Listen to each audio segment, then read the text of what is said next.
Hey, what's going on, guys? TalkNorwichCity here, back for my first video on a Sunday in a very long time. I don't normally make these kind of match review videos the following day. I used to do quite a lot, kind of just reflecting on the game, because I usually like to just look at the game in the heat of the moment and then reflect on it in the following week. But I think yesterday's game was such a strange encounter.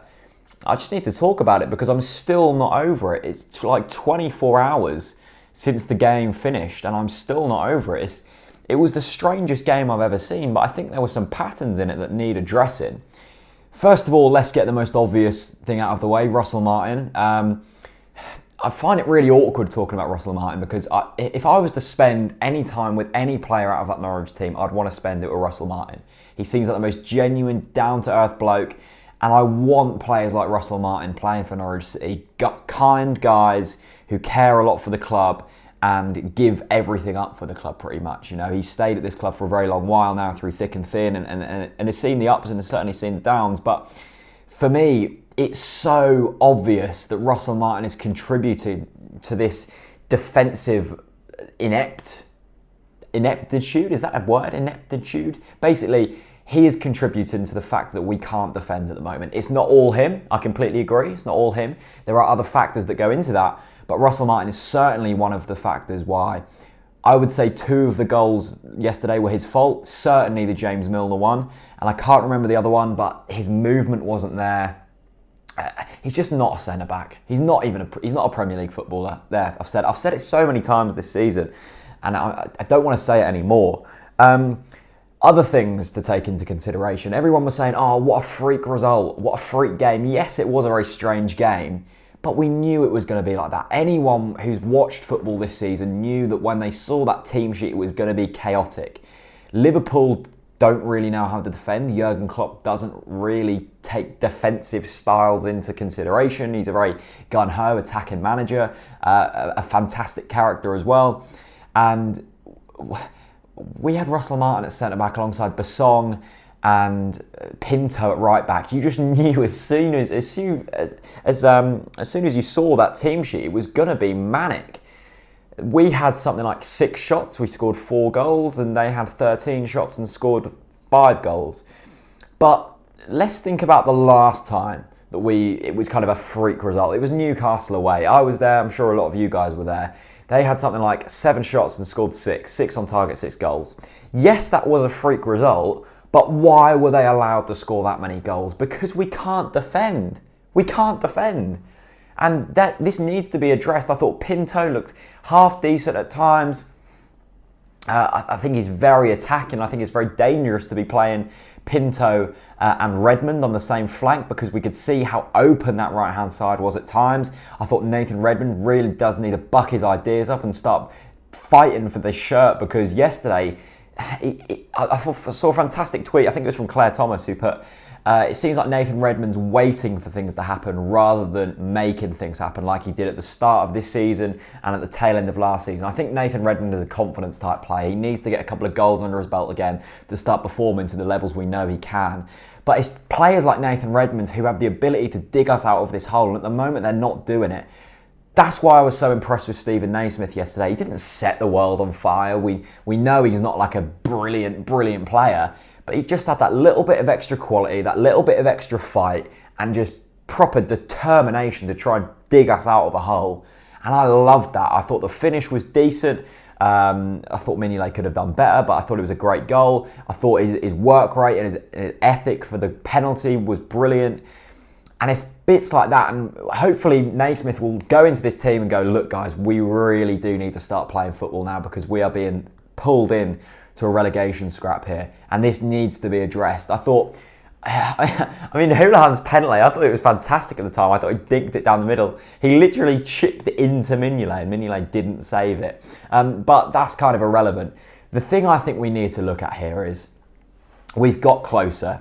He will surely go in against Tottenham. If he doesn't, then I really don't know what's going on. I think it was not an outrage, but I think it was the wrong decision to drop Ryan Bennett yesterday. I would have definitely rather had Bennett in there than Martin. I thought it was well, Tete was ill, wasn't he? And that didn't help with Gary O'Neill and Tete both out, because I think they provide an experienced guard in front of the defence that we didn't have. And it was really interesting to see that Naismith said the lack of communication when we were 3-1 up as well. I think the lack of communication was there because we hadn't been in that situation before this year. We were 3-1 up in a game that no one really, well, the media didn't expect us to win, and we just didn't know what to do. We didn't know whether to sit back, we didn't know whether to attack, and we were sort of caught in the middle. We were sort of going for it and then trying to track back and being pulled towards the ball. And at times, I think it was the Firmino equaliser, we had 4 players, we had 4 defensive players back. All of them rushed towards the ball, and I think Firmino pulled off Russell. It was just terrible, terrible. And I think we've kind of got unlucky because Tete was ill, which is unfortunate, and Gary O'Neill is, of course, suspended. But if we would have had O'Neill or Tete in there instead of Dorrans or, I don't know, someone else, I just think their experience and know-how in the game would have pulled us through that situation. The thing I'm worried about is, will the players be affected by this? Because, to be honest, at times we looked really decent. I thought in the first half we were good. And it's all in the mind as well. Like, if we would have walked away there with a 4-4 draw after that Basong volley, we would have been going, what a performance from the boys, what determination. And because of a Lallana goal that we couldn't really do anything about, like that Lallana goal, to me, you can't really do anything different. It was in the last seconds, we're throwing bodies in the line. They got a bit lucky, we got a bit unlucky. For me, that wasn't bad defending, that was just the absolute carnage of the game coming to an end. If that hadn't have gone in and we would have walked away with a 4-4 draw, our fans would have been much different, and it's small margins like that. I just hope now that we get a bit of luck, maybe against Tottenham, maybe pull a win away from there and just kick on now, because we are capable of doing good things this season. And it would be horrible to know that we've gone down this season knowing we could have stayed up. The standard of the Premier League this season isn't the best. I think it's certainly been better, especially the top teams. Anyone's beatable in this league. And for me, we've just, I know it's such a football cliche, but we've just got to put yesterday behind us whenever you're watching this, because it was a freak result, but at the same time, we need to address what went wrong and look at that more than what went right, because we know we can go forward well. That's how Alex Neil has drilled us. But for me, there were positives, but at the end of the day, we're seeing the same things come up and up again. I'm just not too sure if Alex Neil is too loyal to some players, e.g. Russell Martin. I don't know. It was just a weird game, and I'm still really down about it, actually. It was just such a crazy game. And by the way, to anyone who watched my matchday experience, I apologise for my horrible language at the end there. I don't normally swear. I'm not a fan of swearing. But the emotions caught up, and my matchday experiences are all about showing my matchday and what it's like to be a fan at Carrow Road. And honestly, yesterday, I don't even know what I was saying at times. It was that crazy. It was a mad, mad day. Anyway, thank you so much for watching this. Just leave me your thoughts on yesterday and try and sum up in words, because I'm really interested. I thought I'd just take a ramble today. Yeah, thank you so much for watching. Have a fantastic Sunday or Monday or Tuesday whenever you're watching this. And I will see you very soon. Thanks for watching, and peace out.